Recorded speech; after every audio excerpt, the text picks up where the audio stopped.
So, hey, before we start anything, I gotta give all my hockey people out there right now are going like crank, crank, crank. Why do I know that name? Yep. Why do I know that name? So why was Crank's Catering such a legend in youth hockey for so long? I Give mean, us that story. Craig's Catering, man, they had now they're the Oakland Grizzlies, I believe, but they were a AA, AAA hockey program right out of Troy Sports. So just a big name, put a lot of time, money, investment into it. I think my uncle, he's always had this dream. His name is Jeff Crank. He owns Crank's Catering. He always had this dream. He wanted to own the Red Wings one day. Unfortunately, the catering business didn't get to that, let's say, $1 billion level that it needed to be. But yeah, that was a big thing back in the day. I played roller hockey because my dad wasn't so. We worked hard, but he had, between all of us, he had 7 boys. To put 7 boys into ice hockey, you better be a millionaire. So we played roller hockey. So I was a member of the Crank's Catering Roller Hockey Club, and we had some good runs. And I just retired a few weeks ago, honestly. Oh wow!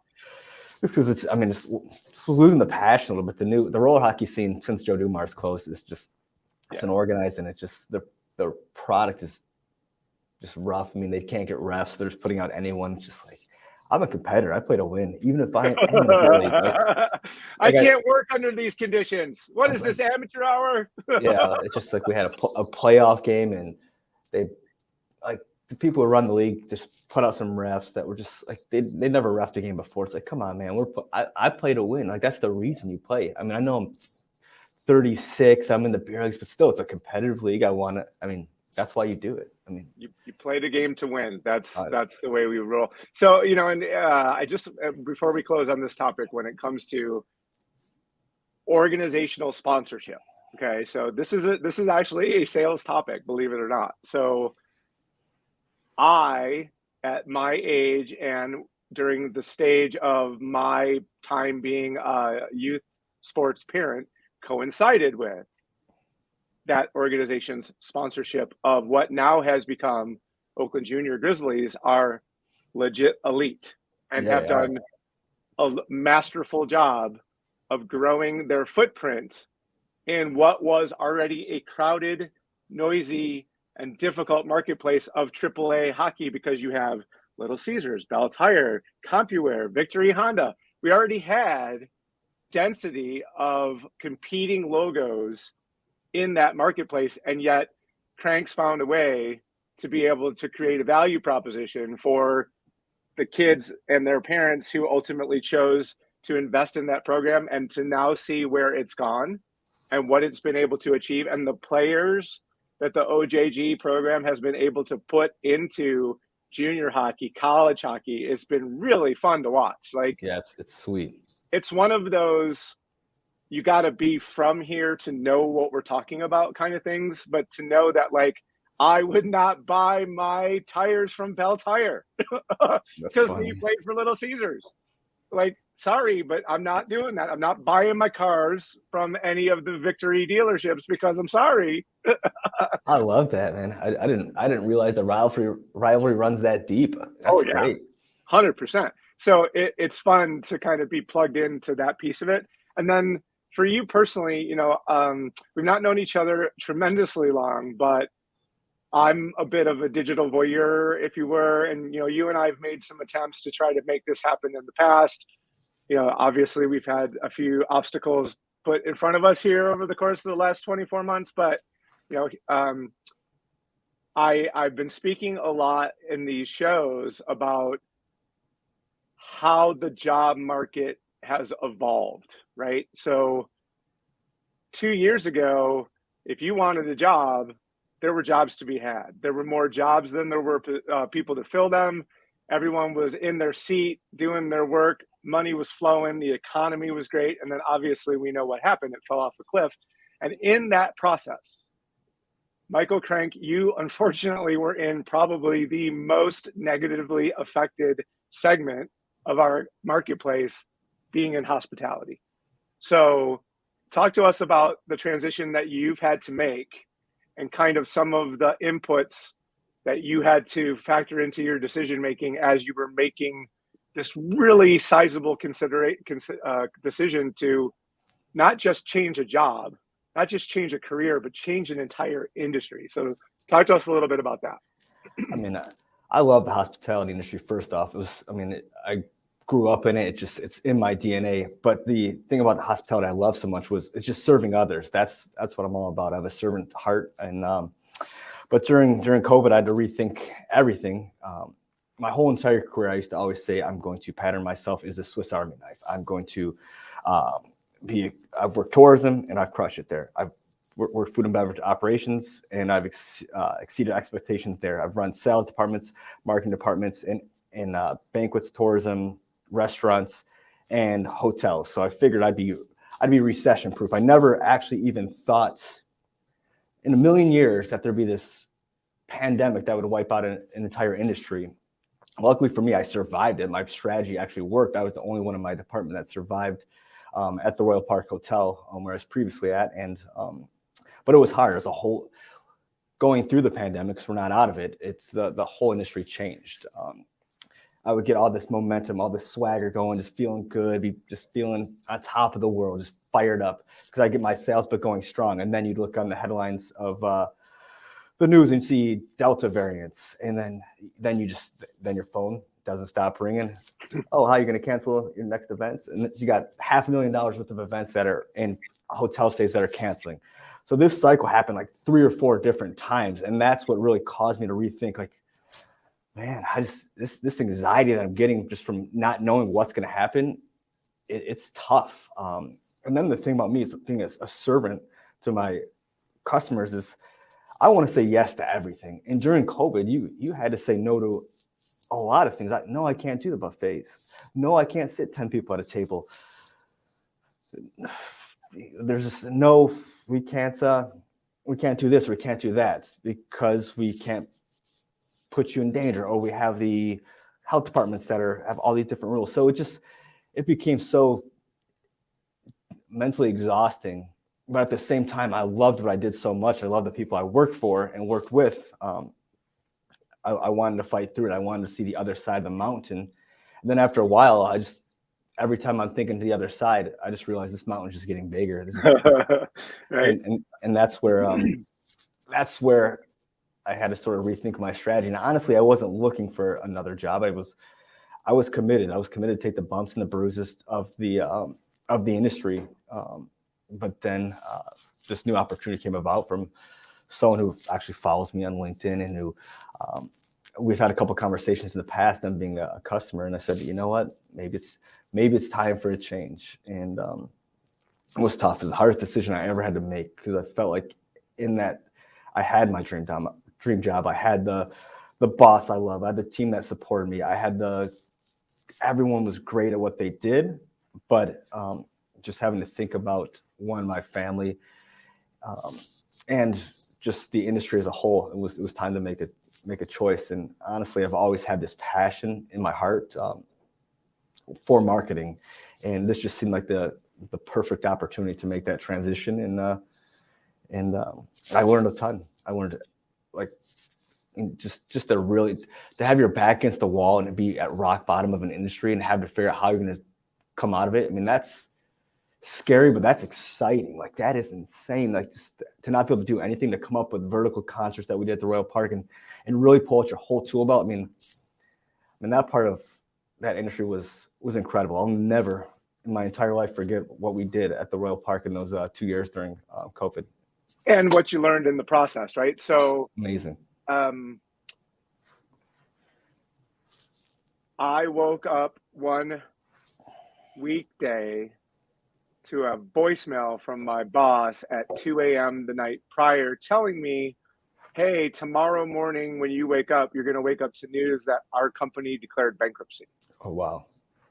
And our division of the company was $100 million of what was a $500 million company. And we had really big, high profile customers because we were selling into the Fortune 100. So I'm sure you can imagine the distress that causes on relationships between supplier and client when they're counting on you for literally millions of dollars worth of stuff. And now they have been notified that maybe you're not going to be able to do that work for them, because it's not even really necessarily the bankruptcy, Michael. It's the fact that usually when that happens, all of my partners stop giving me terms. Mm-hmm. So now it disrupts the supply chain, not because of product availability like we're dealing with today, but the fact that if I don't have credit, then my customers really don't have credit, which means they have to somehow come up with hundreds of thousands of dollars worth of cash at any one moment to do business with me. That's a disruptor. So it's not going to work, right? So we managed, believe it or not, much longer story, but we managed to grow the business by 20% over the period of time that the company was in bankruptcy. And it had a lot to do with exactly what you were talking about. When you are constrained, like the hospitality industry was constrained, you know what it creates? It creates creativity because you have no other choice. And if you are in the game to win and your objective is to sell, you don't just go home because the rules of the game have changed. You have to dream up what are the new ways you're going to play the game. But, Michael, and this is the thing, and why my heart kind of goes out to you, because I know what that meant to you. But there's this idea of the Sisyphean journey where you're just going to carry a rock up a hill forever and never let it actually get to the top. Like, that sounds great philosophically. And to know that like there is some value in the journey and the process of going through that, sooner or later you want it to end, because we're all just human beings at the end of the day, and we do have families and financial commitments and things that we're trying to strive for that get to the point where that constraint and the creativity it creates is no longer worth the work. Amen. Right. And so I feel you, brother. And to know that you had to make this difficult pivot, what I think is interesting is, having known you the way I do, you were already using all of the tools to achieve the objectives that you sought, that you're now selling to people. Exactly. Right? Exactly. And so talk about how your presence as a digital marketer helped fuel this conversion to you moving into the digital marketing space. Yeah. So, I mean, I've always been I don't want to say a big name, like a medium-sized name on like the LinkedIn world. Like that's built, once I started working like off of LinkedIn, like I really put that as like a focus of my entire sort of being and my personal brand. It set me up for huge success over my career. I haven't applied for a job or even looked for a job in probably the last 6 years. And 6 years when I really sort of owned my LinkedIn space. And I mean, what I said in the job interview with SSDM, I said, I mean, look at my LinkedIn page. I have more followers probably than the company. I get a ton of traction. I get a ton of engagement, and the way I'm marketing myself, I think shows that I can market with the best of them. I've built a great LinkedIn profile, a great LinkedIn brand, and I'm pretty well known. And I mean, I'll tell everyone like that. I always joke around with people. I said I'm way cooler on LinkedIn than I actually am in real life.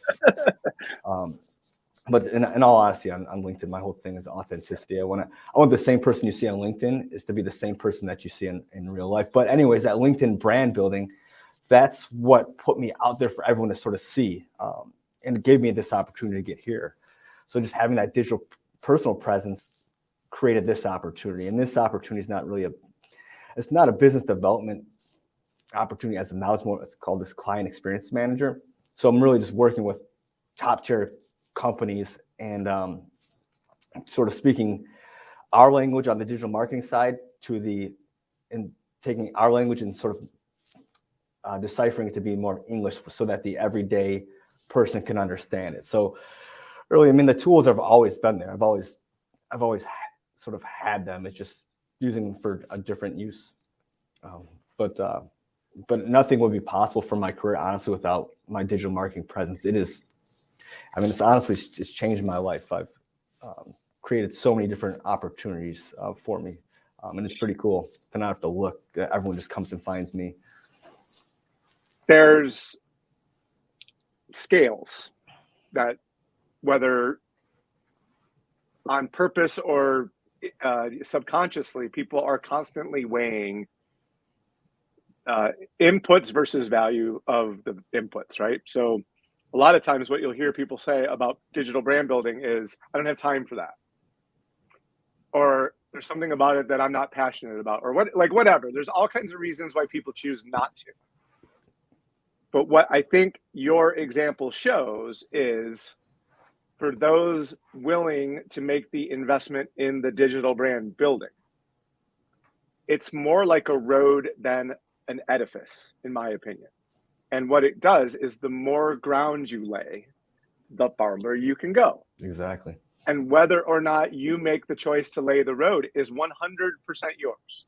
But if you choose not to, then what you're really saying is, those destinations I might get to are off limits to me now, because I'm not willing to put in the work to be seen as someone who could potentially be hireable in a transition type position to a new industry.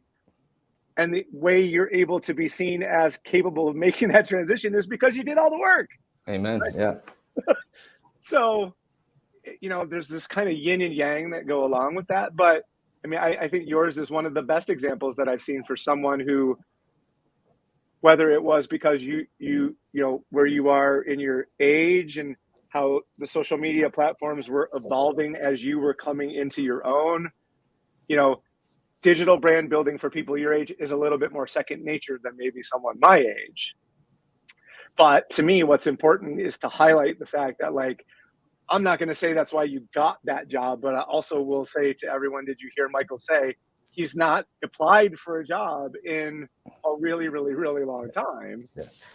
It opened the door. It 100% opened the door. I mean, then I had to walk through it. I had to prepare for the interview, and I had to own it. But honestly, I wouldn't have been at the Royal Park without my LinkedIn. I wouldn't have been here without my LinkedIn. And I wouldn't have been in my previous job when I ran the sales for Fogo de Chão in Troy and Jacksonville. I wouldn't have, that door wouldn't have opened either. So it was about 6-7 years ago, and I was unhappy in my current role. And I said, I got to make a move. And that's when I said, it's time for me to own my LinkedIn and get really good at it. And then I sort of built this plan where I'm going to pattern myself as the expert of my industry. And then I'm going to put out good content. I'm not just going to sell at you all the time. I'm going to be authentic. And you'll see that in my LinkedIn strategy. If you actually follow me, you'll see, like, I give you what I want you to see about me. I want you to, know I'm good at what I do. I know my stuff. I'm a family man, so I sprinkling a little bit of my my family here and there. Not a ton, because I don't want to. One, my family's close to my heart, so I want to keep them protected inside my heart here. But and then I want people to sort of feel that authenticity from me. And that's like, when you see my post, you see a lot of movie references. You see a lot of cheesy memes and funny stuff like that. I'm a goofball. Like, that's who I am. I'm a class clown, but also when the going gets tough, I get going as well. So that's what I want. So that's why, for me, that's what I like to put out there is my personal brand. Not many people I know have their hockey skates and stick with them in their LinkedIn profile photo. So that in and of itself was a somewhat of a lesson for a lot of other LinkedIn people to take advantage of the real estate that's on your profile to help tell the story behind your personal brand. Masterstroke, I immediately reached out to you and was like, aha, very smart. So I totally get it. All right. So the topic of the hour at the moment is, when this episode releases, we will be most of the way through the first month of the year. Some people are already going to be panicking that they're behind their sales plan because January didn't go great for them. And people will be looking for, like, okay, like, I need a quick fix. I need something here to help me get myself back on track. And you posted an article that you found on Forbes recently that talks about some digital marketing strategies for 2022. And instead of spending another 25 minutes dissecting all of the ones there, you broke it down to 3. But of the 3, the one that really, really spoke to me that I want to highlight with you is this idea about data collection and why it's so vitally important for businesses of all sizes at this stage of the game. Many people are so focused on making sure they at least get a post out. And I don't know about you, but the algorithms work against many of us in business when it comes to just making posts. Like, what is that going to do for us? So, talk about why you think data is playing a bigger role coming into 2022 and what that might mean for guys and girls like me who own our own businesses. I mean, so data, I mean, it's vital because the landscape's changing. You'll see when like Facebook's called to Congress and all these different companies are having to sort of answer for how they're getting this data. So that beautiful sea of data, unfortunately, one day is going to go away, or it's going to be harder to get. So the whole concept of the war on data is really, it's capturing that first party data. And what do I mean by first party data? That's the data that you have in house. That's like your email list, your customer databases. That's why it's so important to have contact forms on your website. If people follow you on social media, you want to gather up all that first party data because that is your nest egg. And you want to be able, one, you want to protect it, you want to use it. And that's got so much value because in the world where that data is not going to be so readily available, that's all you have. You won't be able to just get all this information off Google ads and Facebook and Amazon, where, for example, let's say I always use this example. I go to Nike.com, I see these fantastic pair of new Jordans, and then I go on my Facebook 2 minutes later, and that data is just following me everywhere I go. I'll see Jordan shoes on the Free Press, I'll see Jordan shoes on Facebook. I'll get emails. My Alexa will sometimes say, Michael, are you still looking at those delightful Jordan shoes? She doesn't say delightful, but she should. But so it's just like that. Some of that data might not be as accessible, and with like cookies and everything like that, there's a lot more regulations coming. So it's so important to own your data and actually use the data. My recommendation is, like, a lot of people think that email marketing is dead or dying. I think that's so vital. Because you can you can make personalized content. I mean, you have that automated content. There's so much that you can do with that data. And if you're not using it, you're doing a disservice to your company. These people already like you. They might even love you. They've at least looked at you and they want something. They're curious.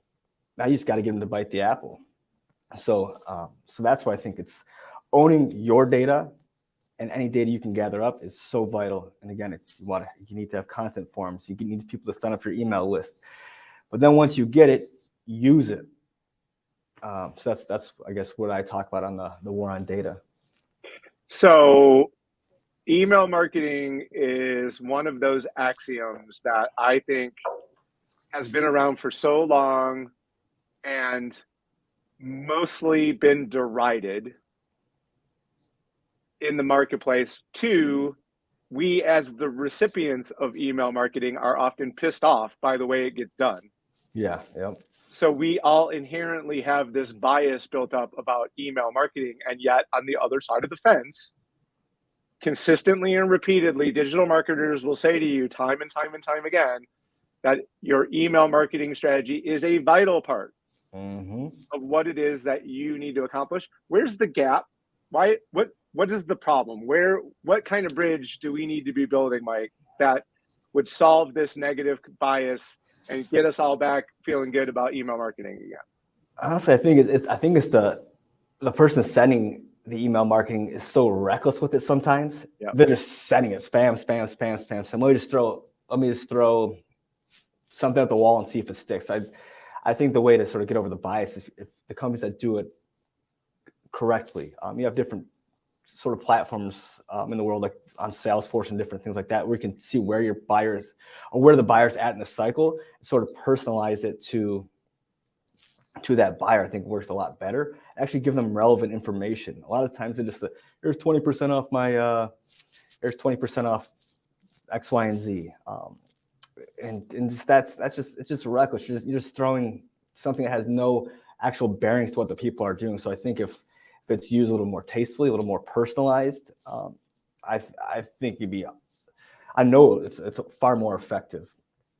I mean, certain things like I have, like Bad Brads. These guys email me every week, and I like it because I love Bad Brads. I think they got a fantastic brisket tacos recommended by Michael Crank.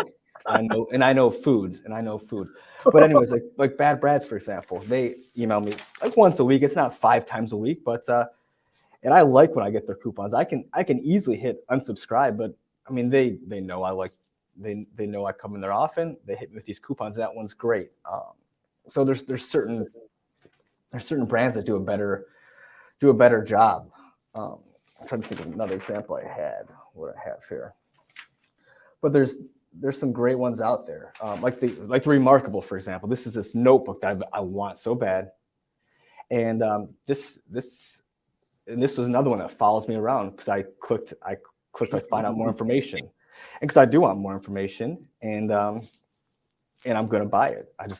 For me, I don't want to spend $520 right now. I'm like, can I just use the legal pad for a couple more weeks? But they do it tastefully. When they send me an email here and there, maybe once a week, and then they follow me around on Facebook. When you see my Facebook, you see the Remarkable. So I think if you do it right, you do it personalized, and you actually put some thought and some effort into it, it is extremely functional and useful. Yeah. But just think through it. One thing I used to have a ton of success with, this is part of my personal branding, is I used to have my own personal newsletter that I sent out once a month. I would have like a 60% open rate, and people they loved my email. One, it was personalized. Everyone felt like I was talking to them individually, even though I would have a list of 1,000 people. I put it on MailChimp and I send it out. They felt I was being authentic. I was being real. I wasn't talking in just like industry lingo, and I just put a little bit of everything. I sprinkle in what the company's doing. I put a little bit of soft sells. I put a little bit about my family. What are my challenges? What are my wins? And it would have a massive opening rate. I've actually had the chance to do some lunch and learns where I've taught them just because one of the people that loved my newsletter, they wanted me to come teach how I did it. But honestly, it's just being thoughtful with what you do. And I think a lot of the business owners that would be watching, I mean, they are thoughtful in what they do, and they put that same thought, that same energy into their email marketing or their branding online. You're going to have massive success. I guarantee you. When you put yourself out there, you will see great results. So there's 2 or 3 really salient points I think that would make sense for people to consider. So one, your email inbox is like prime real estate. Mm-hmm. And I have a number of people that I follow, brands that I follow, that I don't read every email, but I don't delete them either. And in reality, what I think is, I look at those people and those brands and I say, I want to look at that. I don't know if I'm going to get to it for sure, but they haven't irritated me to the point where I'm stopping paying attention. And the ones that do it best have a smartness to the rhythm and the cadence of the messaging, so that they're providing me value until they make a request. And that's okay. It's when every email is request, request, request, request, request. It's like, no. Unless you're the taco people, that's all I need you to be for me is tacos. Great. Yep. But for most other people who are going to be in your inbox, it's because I respect that person's opinion. I believe that their knowledge provides me value. And if I have time to devote to growing my own knowledge base, I'm going to spend some time with that person's content. If you don't give yourself that opportunity, email marketing is a waste of time.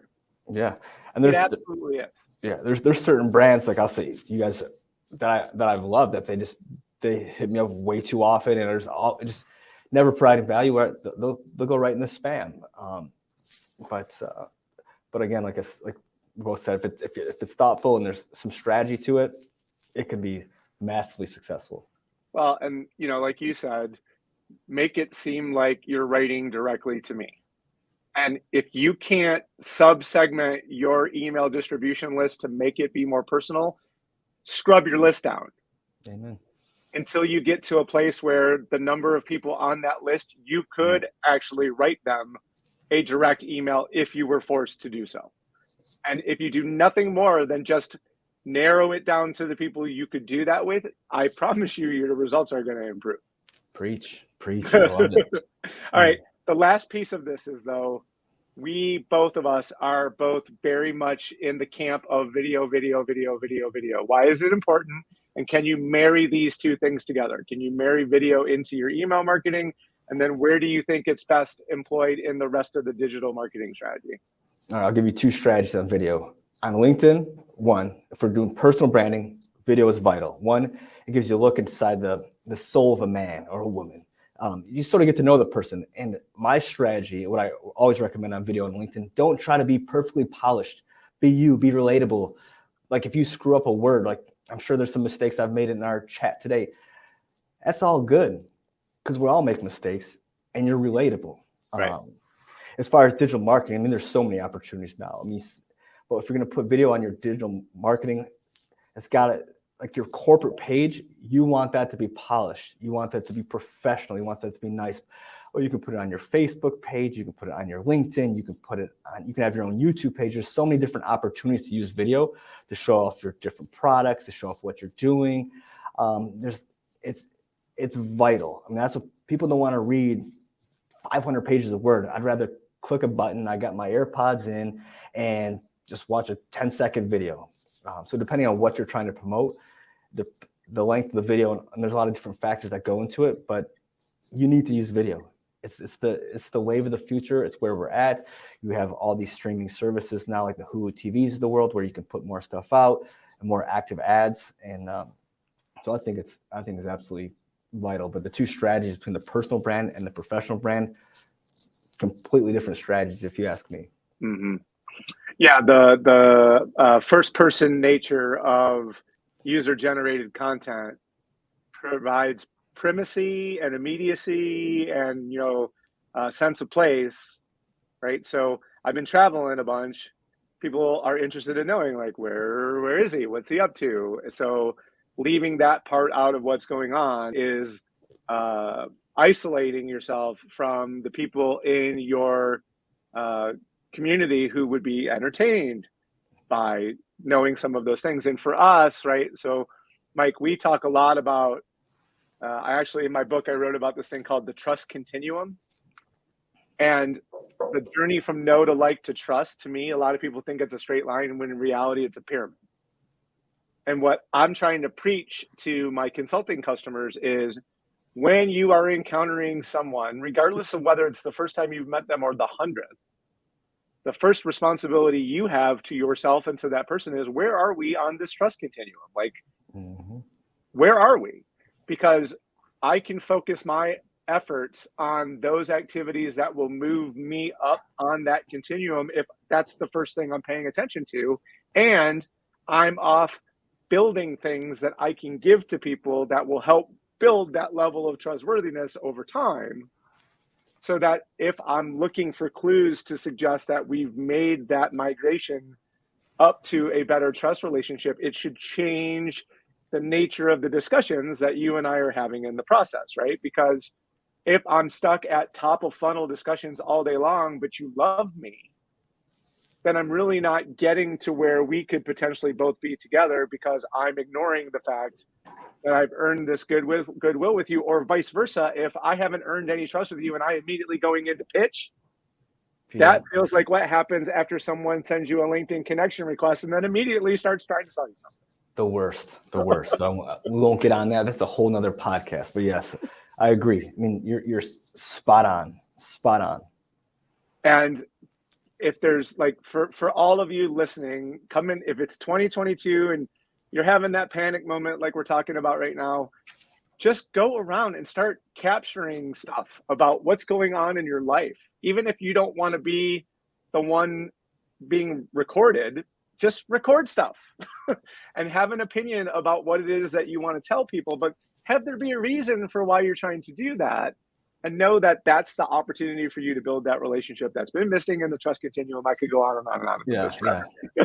Yeah. That's a whole nother topic. Yeah, I mean, I have a whole LinkedIn sales strategy that I when I was predominantly sales, that I, like my sales Bible that I used to use on LinkedIn, that I sort of created. But again, it never, ever, ever, ever pitch on the first after they connect. If you're out there watching, don't do it. Don't do it, please. We're coming for you when you do. I literally will send emails back to people and say, give me your boss's name, because I want to know, did that person teach you that this was the right thing to do, or did you just come up with this on your own? Because if your boss taught you this, then I want to have a word with that person, because this is ridiculous. You know, I want to be loved. I want to be pampered a little bit. Tell me I look beautiful, you know, just come on, you know, do something. Give me an idea of why you think this connection makes sense for both of us, and I will be willing to listen, right? Yeah, and you don't even have to, like, just don't pitch, and sometimes that's good enough. Yeah, I agree. Yeah. Quick thing about my strategy, I connect, I post good content that hopefully they see me like, man, that guy is pretty stinking funny. And he's sort of cool. And geez, he knows his stuff. There you go. And then usually after, like, let's say 4 to 6 weeks, depending on how desperate I was in sales, I'll say, I'll come with a creative message, and then I'll hopefully lead into something else. Right. For sure. Okay. So 2 things left. Michael Crank and Roger Burnett share a strand of common DNA. And it's the fact that bringing your heart to your job in a way to make what you do be a part of something bigger than yourself is something that you and I both identify with. Exactly. You're significantly younger than me. So I want to understand from your perspective. I know why it's important to me. How did that happen for you, and why is it important to you when it comes to standing out from the competition from a purpose-led strategy? Yeah, I mean, so if you know Davin Salvani, if you want to learn about purpose, that's the guy to talk to. But I'm a millennial, so I fall in that category. However you look at us, whether we're good, bad, lazy, we love beanbag chairs in our office, whatever you think about us, we work for purpose. And I think it's imperative for me to have a purpose behind what I'm doing, to do something that's honestly is going to change the world. And you don't change the world by changing this whole massive vision. To me, changing the world could just be someone falls out of the chair and you don't laugh at him and you pick him up, or it could be volunteering for a charity organization. So in my career, I've always made it a point to work with places that are doing good within the community, providing a vision for where they can see me and where they can see the company. So one thing I've always preached to my fellow millennials is to change the world, you don't have to give all your money, because right now we might not be in that financial place we want to be. But do we have time? Do we have resources? What can we do to change the world? For me, when I first started out, when I joined Kiwanis, I just finished up being the president last year. I don't have a ton of money like some of the members who can give you $10,000 a year, but I had time. I could volunteer at the soup kitchen. I could fill backpacks for kids at the elementary school. I could build food pantries. And then as I've gotten older, I've been able to give a little more money, a little less time. But you have a gift. We all have a gift. So if you're watching, you have a gift. So what can you do to use your gift to fulfill your purpose and help other people reach their purpose? And that's sort of where I'm at. I want to use my gifts to help fulfill the greater purpose of myself and help other people reach their purpose. And with the company I'm at right now, they're all about that purpose. They're all about that culture. And that's what fills my cup. And every place I go to work, where I will work, if I don't feel that purpose where I'm going to be able to give back to the betterment of society and people and pour into others, you probably won't find Michael Crank or many millennials joining that team. We need that. I often will bring it down to a very basic, right? So everything else being equal, or everything else being within an order of measure same. This could be the final arbiter of what decision gets made. And I'm not saying in every instance that those of us who have that last little checkbox are going to win every time. But there's more and more instances where that's the box. And ultimately, when everything else was weighed out, it was like, well, this is what made us want to make this choice as opposed to that choice. And in those instances, when you're competing, anybody else in the world, the kick in the stomach is when you lose because there's something you don't have that somebody else does. And when it happens, it has a way of crystallizing it for you in a way that will be different than somebody just telling you, oh, this is what you need to do. It's when you start losing to people who are doing that against you that is disrupting your business. And what I'm saying is never before more has disruption been possible because of what's going on in the economy. So many things are changing that many potential clients in your category might be evaluating vendors for the first time in however long. Mm-hmm. And if suddenly purpose has become one of the criterion that they're using to make a decision and you've got nothing, you can go in and maybe make a solid case for yourself, but when they start investigating you, you're done. Yep. Because there's nothing there to back up what you're saying. So if you're a Pollyanna just trying to jump on the bandwagon today, good luck. Yep.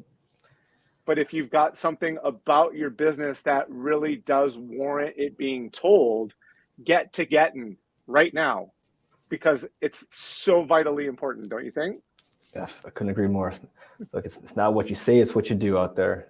And nothing better than seeing a company that actually, they have these big, beautiful models, these big, beautiful missions, but they actually practice them and preach them every day. And that's where the real power is at. So we just produced our first ever impact report. We released it yesterday. Oh, nice. And what we wanted to do was communicate to the world what we'd done, for whom we'd done it, and measure the amount we had done it. And it was eye-opening for us to put all of that down on paper because it's part of our mission. So we just do it, but we also realize how vitally important it is, both for people who are interested in knowing that about us, but more importantly, for businesses to be inspired by our little $400,000 company was able to have this massive community impact because of our dedication to that's what we want to be, right? And by being willing to put it out there in an inspectable kind of way, we're really planting our flag to say, like, this is who we are. And by being willing to promote that message in the marketplace, what we're hoping is that the Michael Cranks of the world will see us and go, oh, well, gosh, I see you. I see you, buddy, right? So that's the best about it. All right. So concludes, thank you so much. So concludes the audio portion of this. I hope the folks got what I got out of it. I've had a tremendously fun time talking to you about it, but now we're in the bonus content section of the So You're in Sales video portion of the podcast. It's the part that gives me butterflies in my stomach every single time because I don't bother to let the people who are going to ask me questions tell me what the questions are. So I literally have no idea what Michael Crank is about to ask me. So lay it on me. I'm going gentle. I mean, I like to keep it loose. So when I was growing up, I wanted to be an NBA player. I wanted to be playing the NBA. I told my dad I'm going to be in the NBA and I'm going to play for the Michigan Wolverine football team. All right. Anyways, you can't tell, but I'm not very tall. I'm about 5'7", really about 5'6.5" and shrinking. So anyways, growing up, what did you want to be when you grow up, and sort of why do you think that was, and where are you now, and how does that dream job or that dream relate to today's world? Yeah, that's good. Carried over.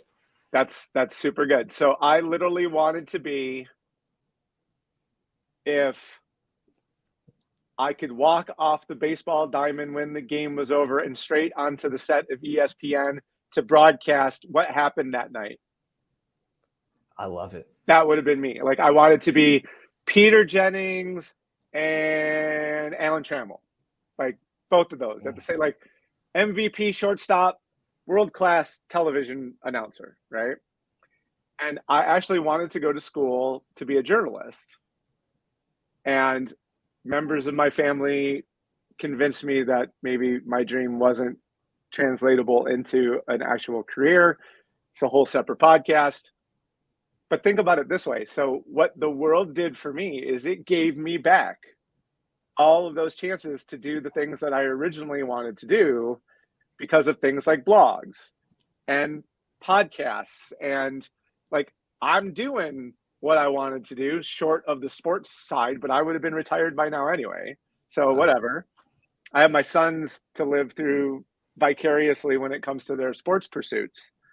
So now I could focus on, it's called content creation and delivery now, but in reality, what it is being curious about topics, finding people to interview about said topics, and doing interviews, and then presenting what you learn to the people who are willing to pay attention to me so that I can give them context about what we talked about in a way that I think is going to be valuable for all of them. As a broadcast journalist, actually, that's more difficult now today than ever, because unlike when I was a kid and there was only 3 or 4 or 5 TV stations at all, you know, that's the only place that you could really get your information.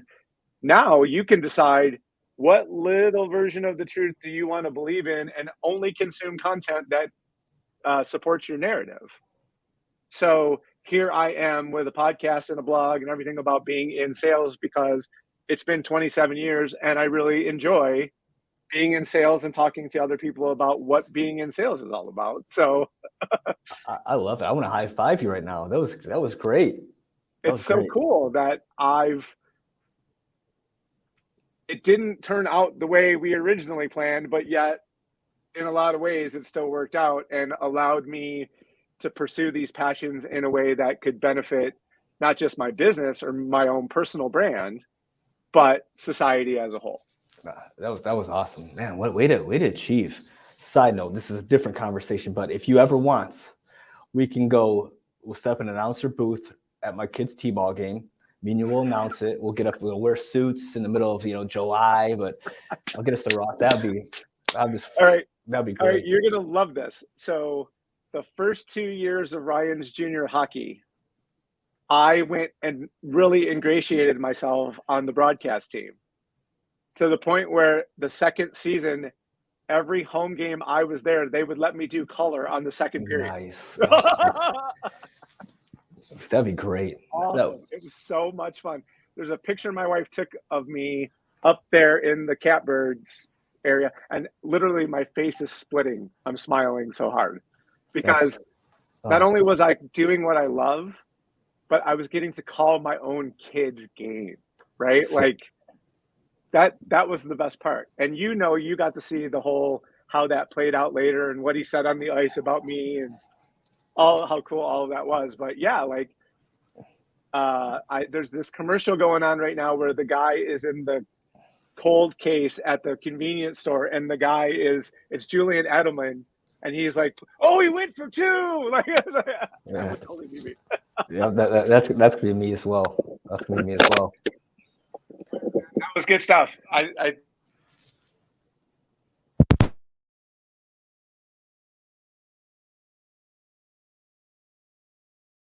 muted myself. Sorry. I actually think this became a lot more about LinkedIn than I thought it was gonna. So which is not bad because most of the people in my space don't have a good handle on what to do with LinkedIn. So that's I've got no qualms with that whatsoever. That was fun. Thought it came out good, buddy.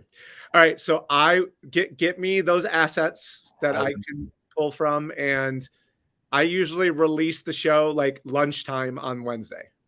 All right, perfect. Yeah, so right in the middle of this, you may have noticed a couple times looking down at my phone, the school has called me. So my daughter's sick at school, so I have to roll. So I'm like, holy crap! They called me 3 times. Like, oh, I'm like, what? I'm in a live thing. I can't just stop. Right. All right, man. Get to getting. I'll see you later. Okay, great job.